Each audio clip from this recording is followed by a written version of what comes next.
Hello students, welcome to this English class. I am Dr. Bharachandra Samal, Assistant Professor of English, BJP Higher Secondary School, Bhubaneswar. Today's topic, the part 2 of the poem The Inchcape Rock by the poet Robert Southey.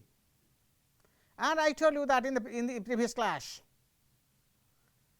Robert Southey is an English romantic poet who loved nature, who lived in nature, who deified nature, who worshipped nature, and he used the different items of nature, different elements of nature.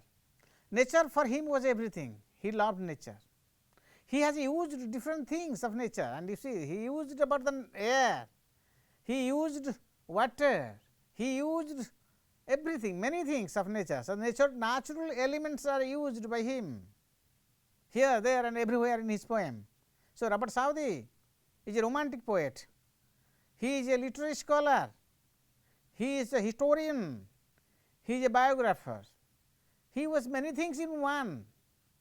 Dear students, let us now read his text and analyze his text, analyze his poem, scrutinize his poem, make a critical analysis of his poem, The Inchcape Rock. Yes, dear students, let us now resume the stanza and the lines that go like this.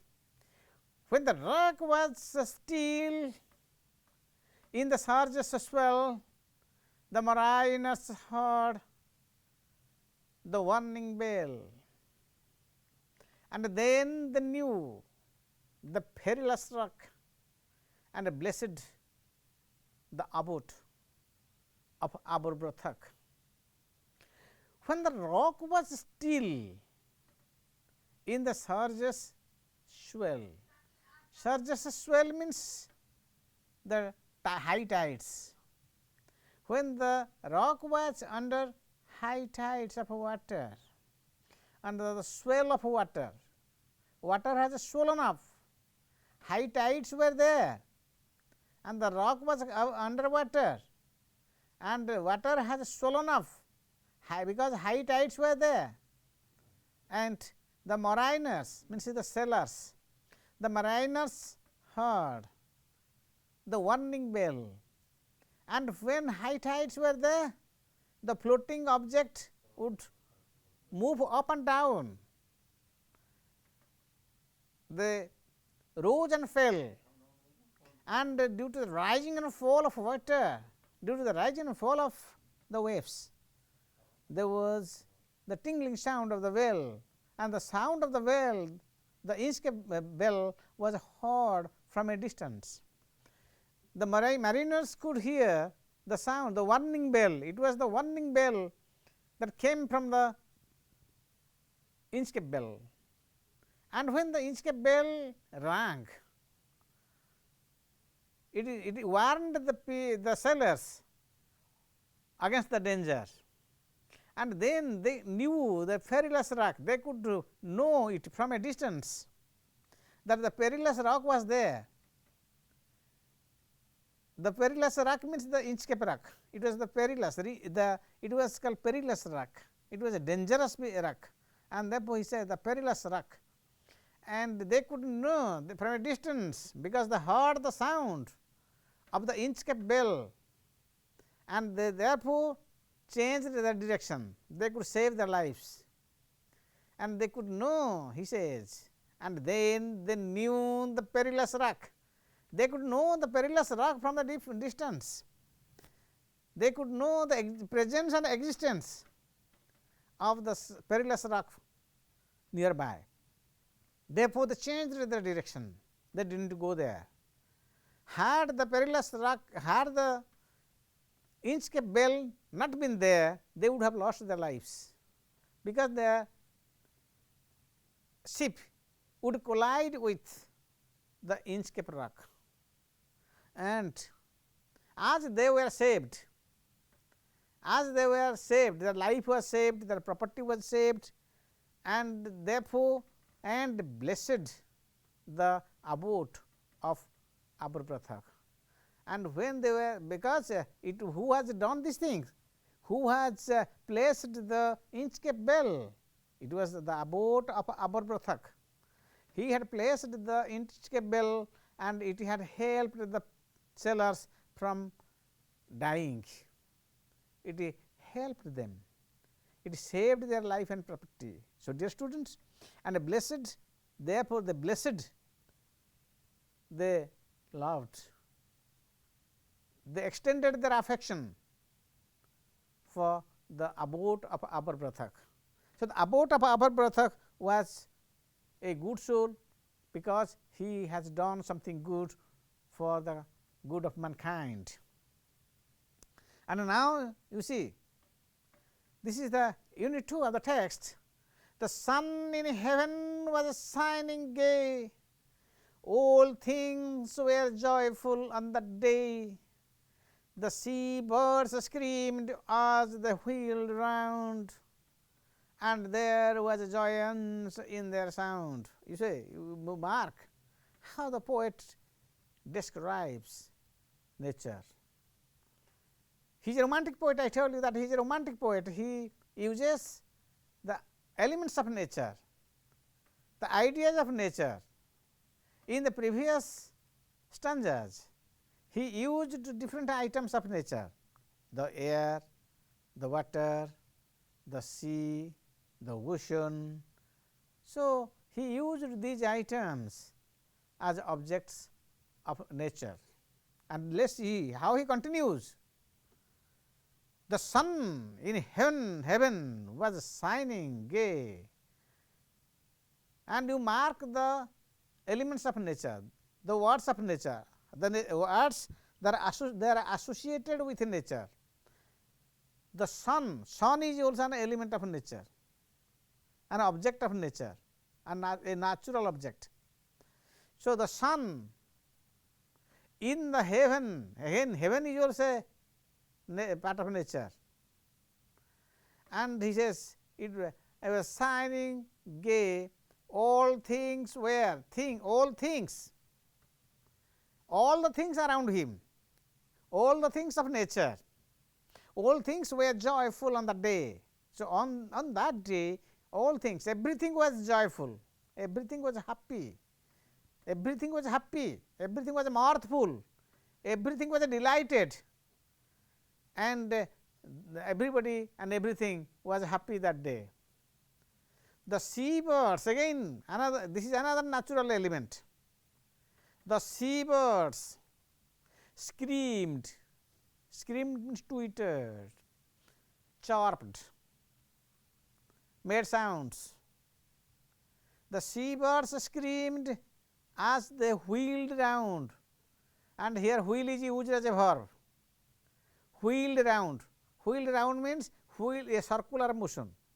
They gave a circular motion like a wheel, and when they moved in the sky in a circular motion, they wheeled round, and there was joyance, there was joy, mirth, pleasure in their sound. There is joy in their sound, and you mark here the objects of nature and the ideas associated with nature. The sun in heaven was shining gay. The sun was shining brightly and gaily, and gaily means happily, gay means happy, and it was shining, the sun in the heaven, in the sky. The sun in heaven was shining gay, all things, everything around him, everything around, they are all parts of, when you say all things, it includes everything. The sun, it includes the sun, it includes everything, and all things means it is all. All things were joyful, happy on that day. So, this is what we call everything was happy. When everything was happy, everybody was also happy, because when you are in the company of happy people, when you are in the company of happy human beings, you become very happy, because happiness gets transferred. Happiness is transferred from one mind to another mind. If a group of people are there and who people are very happy, and when you are among them, when you are in the company of these happy people, you become very happy, because this happiness is transferred from the happy people, from the delighted people, from the mirthful people, and the happiness can be transferred, and this is called transferred epithet.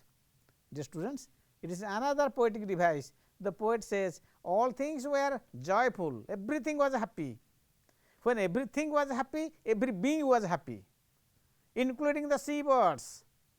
The seabirds were happy, they were screaming, making sounds as they wheeled round, as they moved in a circular motion in the sky, they screamed, and there was joyance, there was joy, there was pleasure, there was happiness in their sound.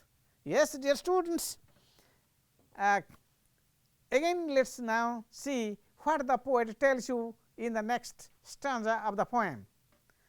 The boy of the Inchcape vale was seen, a darker speck on the ocean green.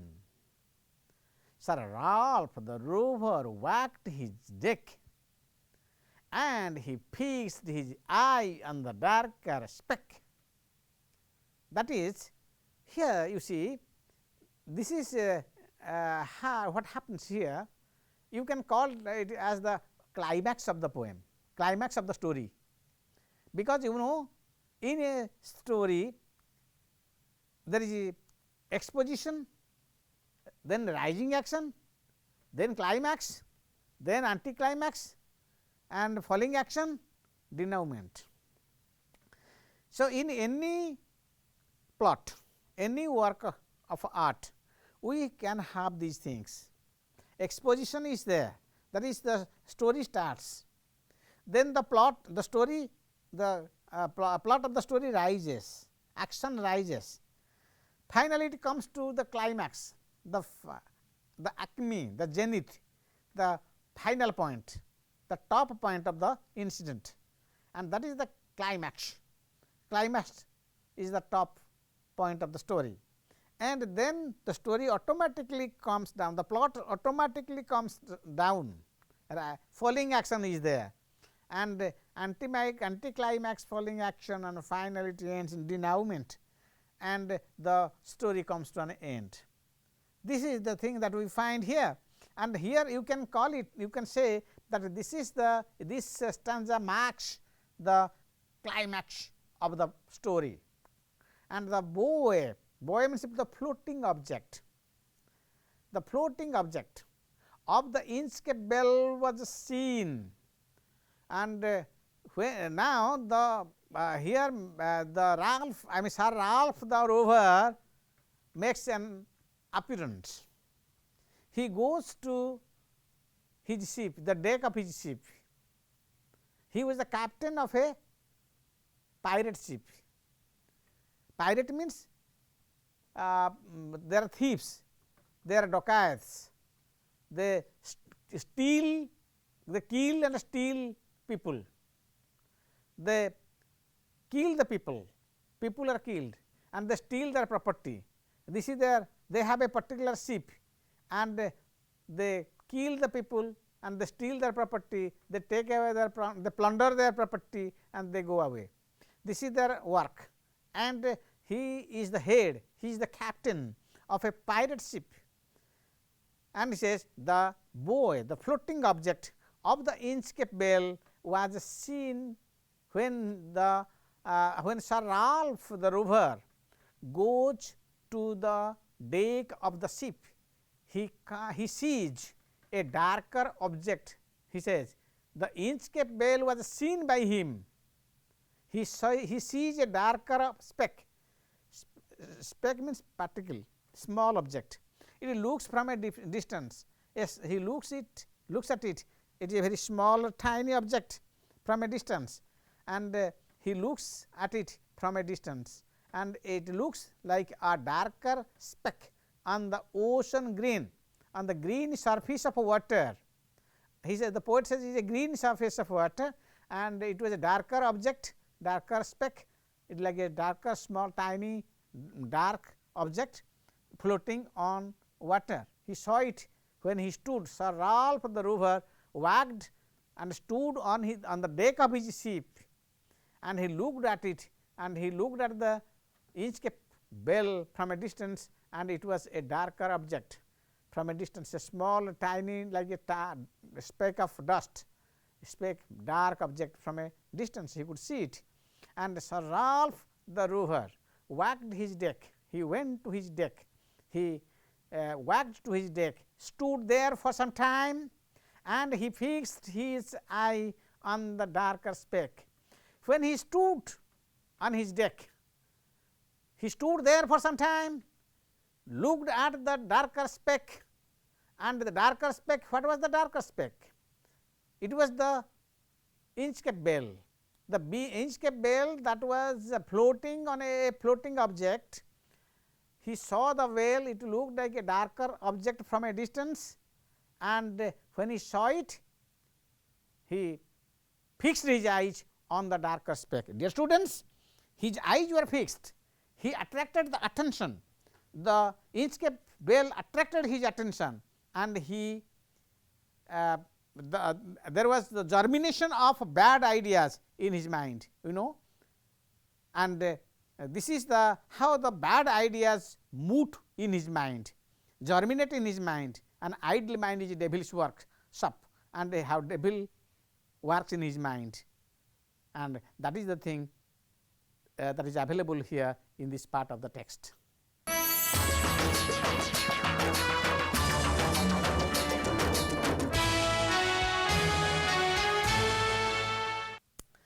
Yes, dear students, the Inchcape rock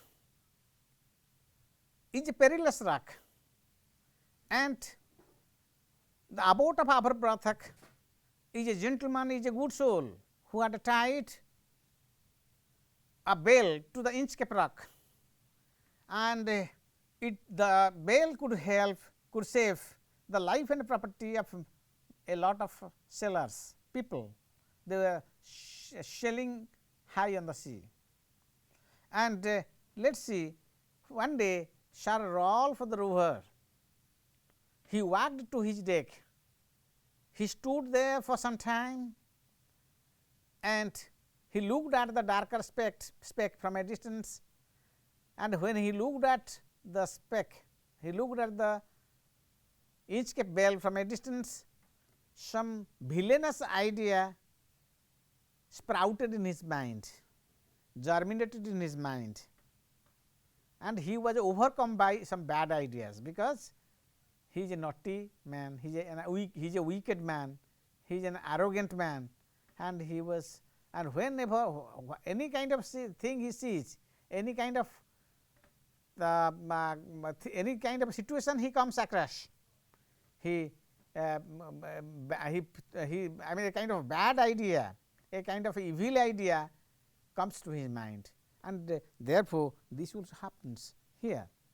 And therefore, let us see, dear students, again continue in this part of the text, in this stanza of the text. He felt the cheering power of spring, it made him whistle, it made him sing. His heart was a mirth full to excess, but the rover's mirth was a wickedness. Look at the words the poet uses. In this part of the text, we also find some elements of nature. The cheering power of spring, spring season, cheering power of spring. Spring is also an item of nature, it is an element of nature, an object of nature. And the poet tells that he felt the cheerful power of spring, spring season. Spring season it is the season of pleasure, it is the season of joy, it is a season of happiness, and he feels cheered, thus as if the he feels a kind the spring season in his mind. The spring season, he feels he was overjoyed, he felt very happy, and it made him whistle. It made him whistle. Which made him whistle? The cheering power of a spring made him whistle. So, he whistled. You know, some ruffians, some arrogant people whistle in the public. Whistling in the public is not a good nature, is not a good quality. It is not a good thing to whistle in the public. It is a bad behavior. It is a bad nature, and it made him whistle. He started whistling, and it made him sing.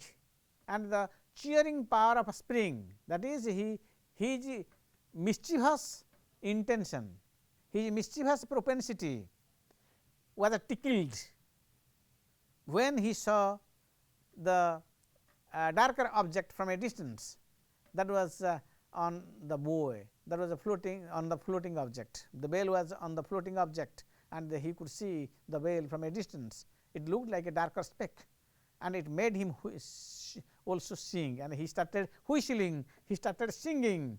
He was very happy, and his heart was mirthful. Mirthful means very happy. Mirthful means happy, delighted. He was overjoyed.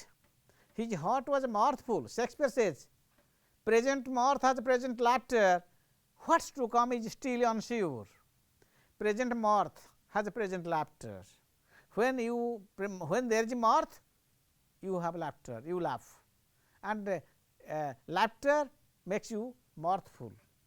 And heart was mirthful, his heart was happy, his heart was joyous, his heart was delighted to excess. He was excessively happy when he saw the darker object from a distance, and it was the darker object was the Inchcape bell, and when he stood on his deck and looked at it, he fixed his eyes on the darker speck, and his heart was mirthful to excess. His heart was full of pleasure, his heart was full of mirth, and he was excessively happy. But the rover's mirth was weakness. Actually, the rover's mirth was weakness, and weakness was the reason and of his mirth. His mirth was his weakness. His weakness was his mirth, and weakness in his mind became active, and therefore, he wanted to play his mischief. Therefore, you see, dear students, the poet tells you about Sir Ralph the Rover, who becomes a villainous character here.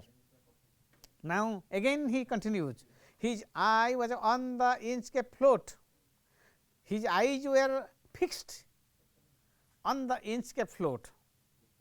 The Inchcape bell was on the Inchcape float, and his eyes were fixed on the Inchcape float.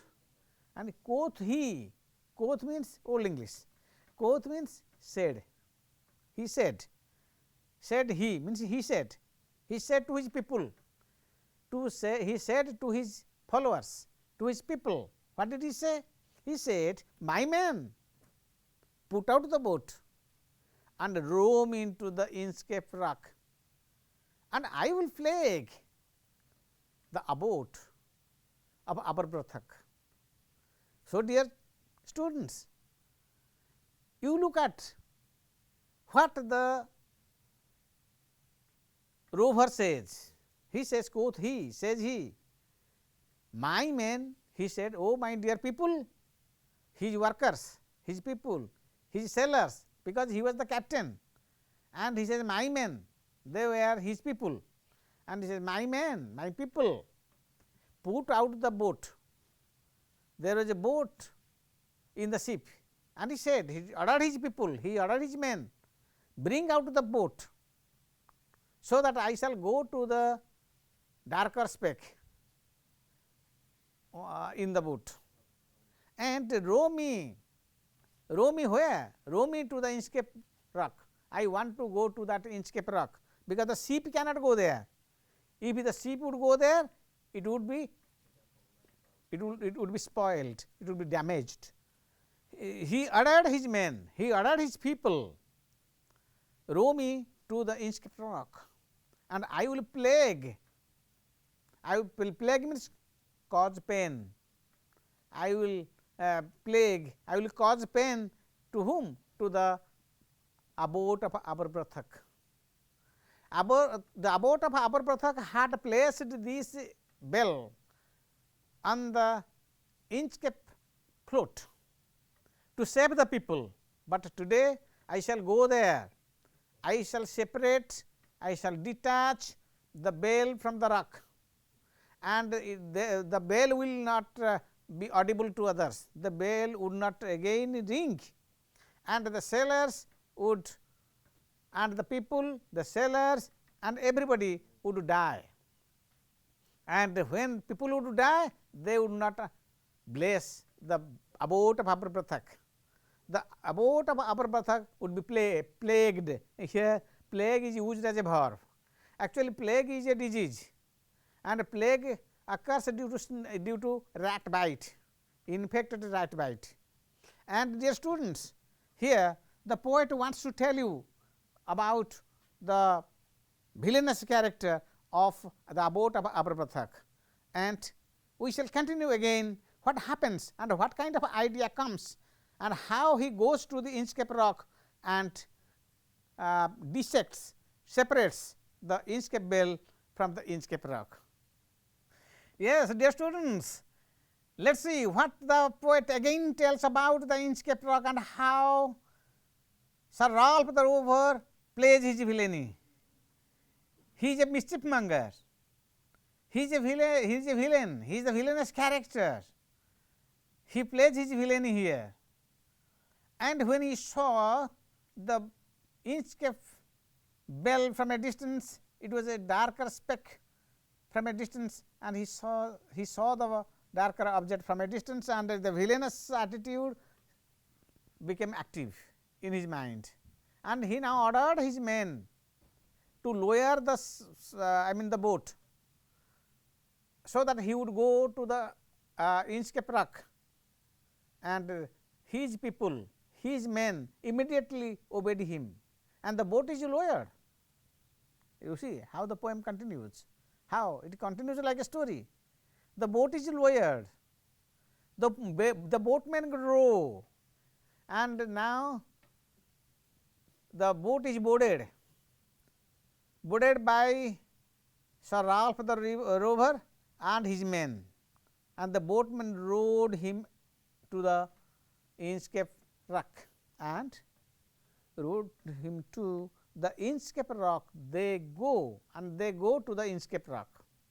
Sir Ralph the Rover and his people and his men, his boatmen, they together went to the Inchcape rock. Sir Ralph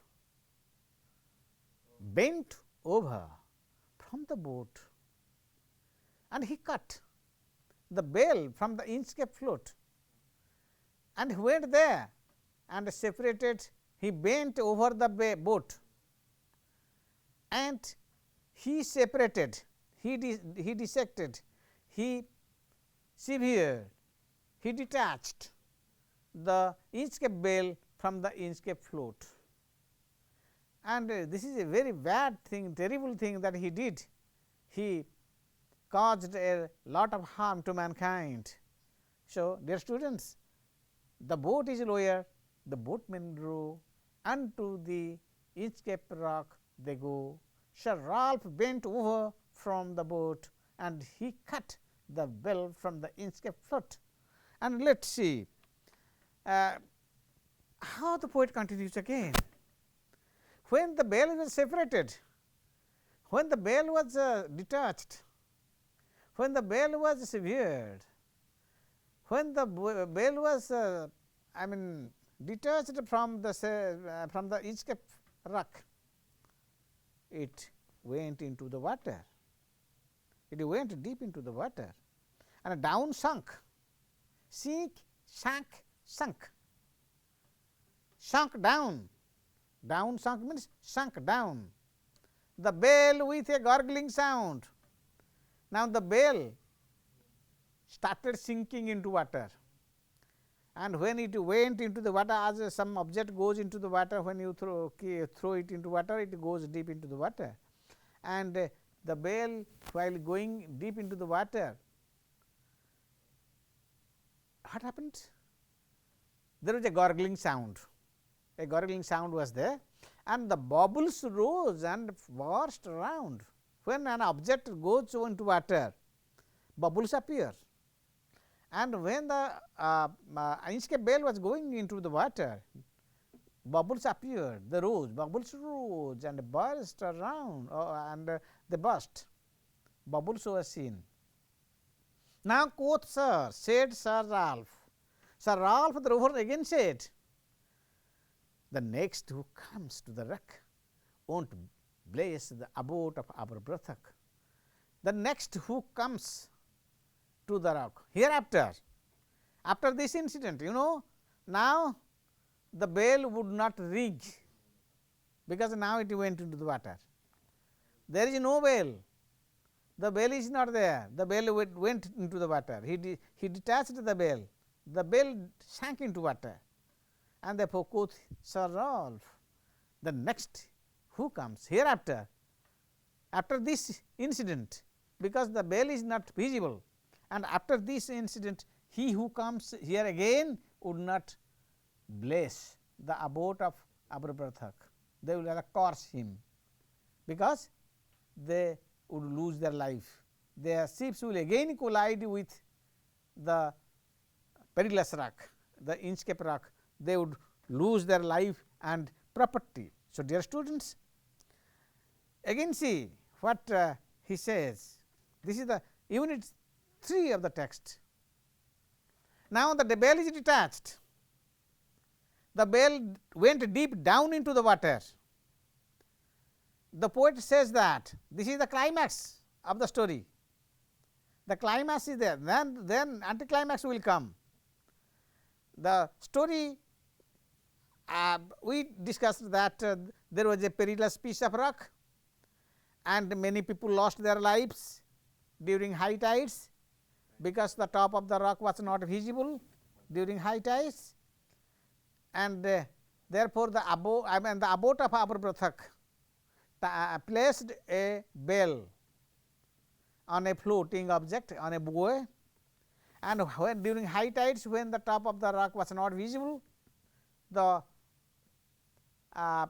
sailors could hear the sound of the bell from a distance, and they could save their life and property. And thereafter, there was the appearance of the villain. Who is the villain? Sir Ralph the rover is the villain, and Sir Ralph the rover, the villain, the villainous character, he appears on the scene. When he went to the deck of his ship, he stood there for some time. He looked all around. When he looked, he saw a darker speck from a distance, in a distance, and he saw the darker object in a distance, and he could see and he could feel that it was the bell tied by the abode of Aberbrothock. Therefore, he wanted to plague the abode of Aberbrothock, and his villainous attitude was tickled. He wanted to play villainy, mischief, and therefore, he ordered his men to lower his boat. The boat was brought out of the ship, and he, along with his crew, along with his men, his sailors, went to the Inchcape rock by boat, and there he caught, separated, detached the Inchcape bell from the Inchcape rock, from the floating object, and the Inchcape bell went deep down into the water. It went to the surface of the sea, it went deep down into the water, making a gurgling sound, and bubbles appeared and they burst out again. And now the Sir Ralph the Rover was very happy, because he could do something, and hereafter anybody who would come there would not bless the abode of Abrapathak. The abode of Abrapathak would not be blessed thereafter any more or any longer. He would be cursed, and this is the climax of the story. Now, let us see, there is an anticlimax.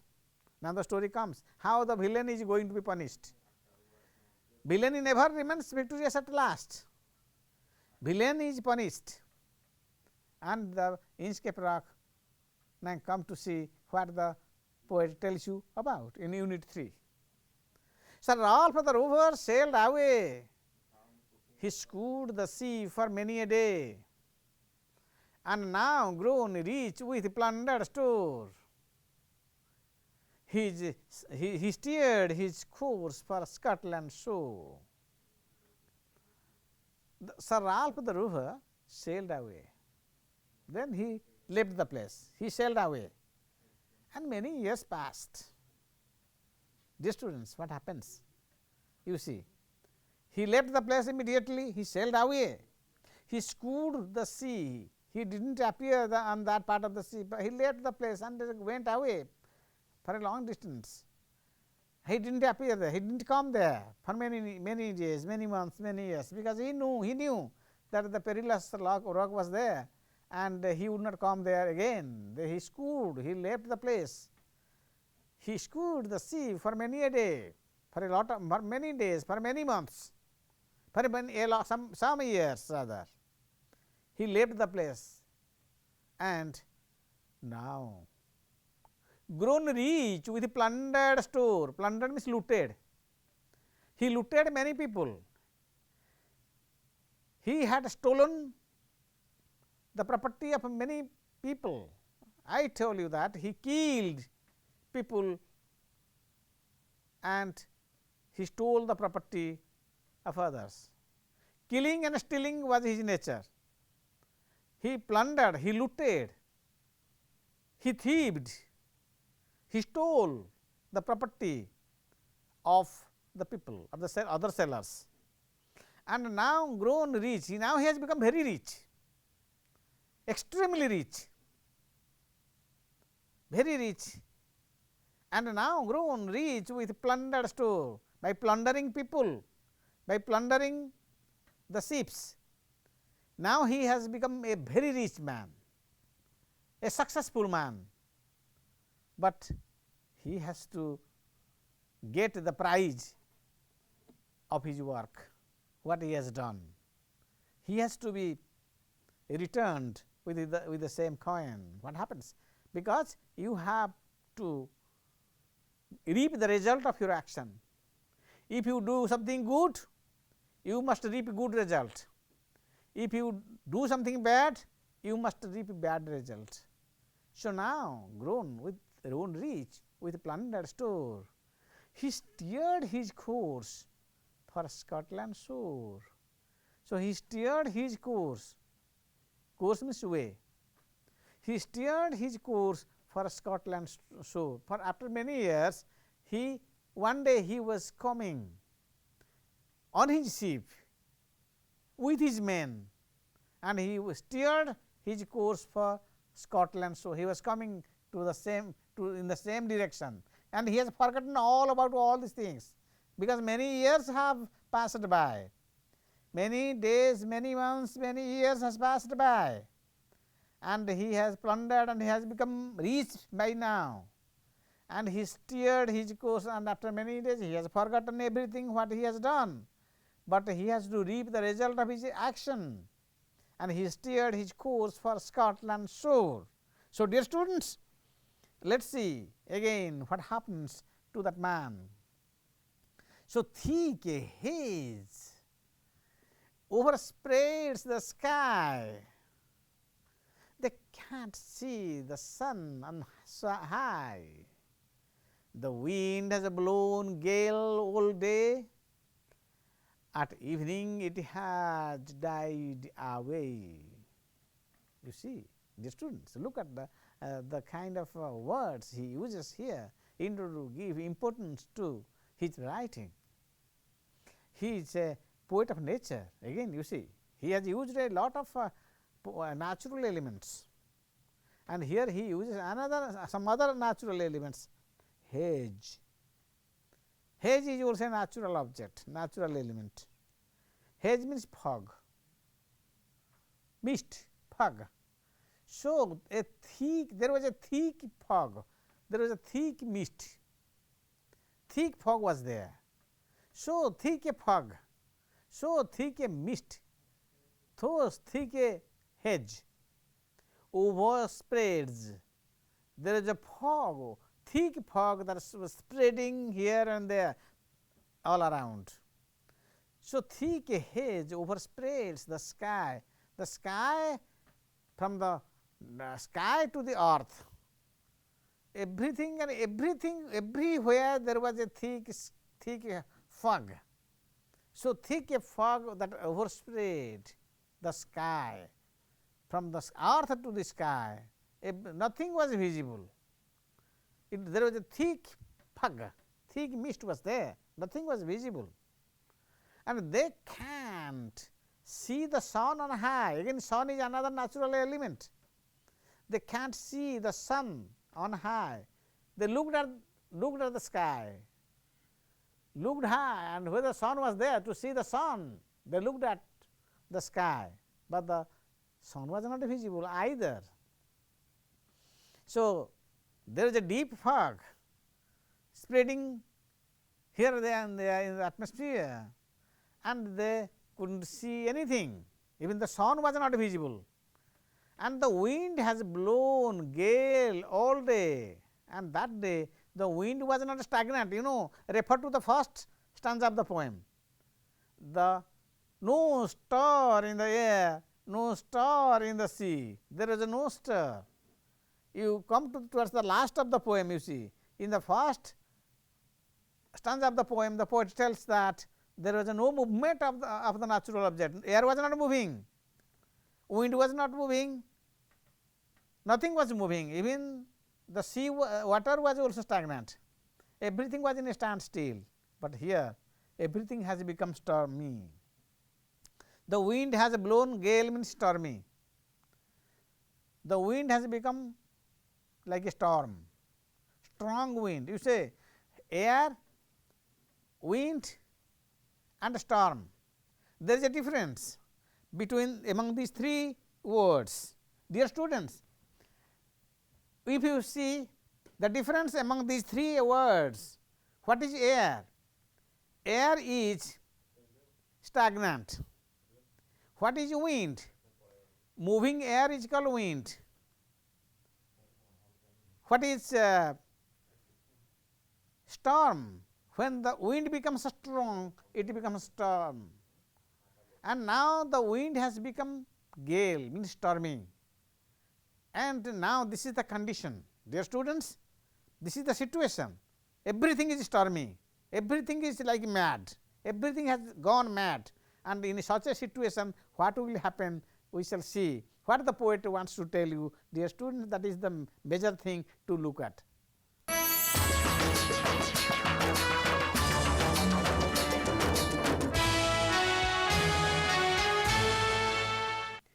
Yes, dear students, the Inchcape rock is a perilous rock, and now the villain is going to face his Waterloo. The villain is going to reap the result of his past action. He must be rewarded, but what kind of reward? He must be punished. Punishment is his reward. He is rewarded with his punishment. And so now that everything has become stormy, everything has become mad like. The nature has now become mad like. The nature also reacts. Nature also reacts. Nature now, you know, nature can play tooth and claw. Nature can take revenge on the people who harm it. If you harm nature, nature will harm you. So, nature will not remain silent. The nature has seen that this is a bad man, this is an evil character, and nature also wants to take revenge on this man.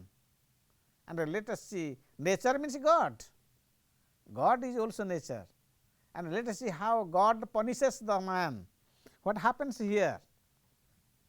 Now, on the deck the rover takes his stand. Again now he goes to the deck of his ship, stands there. Time was when one day he was standing on his ship, on the deck of his ship. He looked at the darker speck. Then he felt, he was inspired by his mischievous mind, and he went with his men, detached the Inchcape bell from the Inchcape rock, and the bell went deep down into the water. And now again that again happens. Today this man goes to his deck again. The rover takes his stand, that is, he stands on his deck again, on the deck of his ship. So dark, everywhere it is dark, nothing was visible, everything has become stormy, the wind has become stormy, high tides were there. The top of the wind, the top of the Inchcape rock was also not visible. They are now near the Inchcape rock, but they did not know, they could not see, they could not know anything about it. Nothing was visible from a distance. The bell was also not ringing, because he had engineered to separate the Inchcape bell from the Inchcape float, and the bell has gone deep down into the water. And on the deck the rover takes a stand. So dark it is, they see no land, and it is so dark that everywhere there is a deep and a thick fog. They were not able to see anything from a distance at all. They could not make out anything, they could not, nothing was visible. They see no land from a distance. Everywhere there is water, water and water, water, water everywhere. There is deep sea. And quoth Sir Ralph, now Sir Ralph said, it will be lighter soon, for there was the dawn of the rising moon. He told his men, he said to his men, what did he say? It will be lighter soon, because the dawn is nearby, the dawn is nearing, and there is rising moon is also there, and therefore the dawn is nearing. And he thought perhaps the morning, the morning was coming to the consciousness, and he believed that perhaps morning was coming, morning was nearby, and it will be lighter soon. Sun will rise, and it will be lighter soon, very soon. He thought that. And dear students, again the cast here said one on the big breakers row. Breakers means the tides. There is a roaring sound of the tides, breakers. For me thinks, for means because, me thinks means I think. We should be near the shore. I think a man, a crewman said, we shall be here again, and I think perhaps we are near the shore. Now, where we are I can't tell, but I wish I could hear the Inchcape bell. You see, this tells about their mind. They hear no sound, though no sound is heard. The swell is strong, now water has swollen off, high tides were there. Though the wind has fallen, they drift along till the vessel strike with a shivering shock. Now, the rover's ship, Sir Ralph the rover, his ship dashed against, collided with the Inchcape rock, and when it dashed against the rock, the same condition happened, and he says, "Oh Christ!" he shouted. Oh Christ, it is the Inchcape rock. I couldn't know. Now it is the Inchcape rock. What shall I do? What shall we do? We are going to die. So Ralph the rover tore his hair, started tearing his hair. He started pulling his hair. He cursed himself in his despair. The waves rush in on every side. The ship is sinking beneath the tide. Now his own ship is sinking deep under the water. It is going deep under the water. And but even in his dying fear, now when he is dying, he is going to see his own death face to face. Sir Ralph the rover is going to see his death face to face. One dreadful sound he could hear, a sound as if the Inchcape bell, the devil below was ringing his knell. And the devil, the Satan, he cannot go to God, because if you do something good, you will go to God. If you do something bad, you will go to Satan, you will go to hell, and he is going to hell. He is going to die. After his death, he will go to hell, and the devil below was ringing his knell. Knell means death bell. Bell is good, bell is auspicious, and when bell becomes knell, when somebody dies, a bell is rung in the church, and it is not bell, it is called knell, Knell. Now the knell is ringing, he is going to the hell. So dear students, this is the result he reaps. This is the result of his past action. Virtue is rewarded, vice is punished. So what is the message of this poem? Do good, be good, and God is there with you. God is overhead. He will give you the result of your past action. Dear students, I think perhaps you have enjoyed this poem. Thank you very much. Thank you very much.